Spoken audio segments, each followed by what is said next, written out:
Stop au dumping social. Ce slogan est sur les lèvres de la plupart des manifestants. Ils dénoncent la protection des travailleurs qui s'amenuisent, la volonté de Deleuze de franchiser ses 128 magasins étant le point de départ. Ce que Deleuze fait pour le moment, c'est de contourner la loi Renault. Loi Renault qui protège en partie les travailleurs lorsqu'il y a une restructuration, qui permet aux syndicats de négocier vraiment en vis-à-vis avec la direction.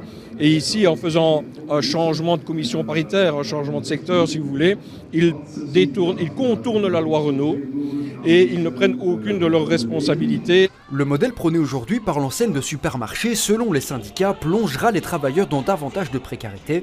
Ils craignent que ce modèle se répande à d'autres enseignes, voire d'autres secteurs. C'est clairement un changement de paradigme. On avait effectivement des entreprises qui étaient syndicalement structurées, avec des relativement bonnes conditions de travail et des choses qui étaient concertées.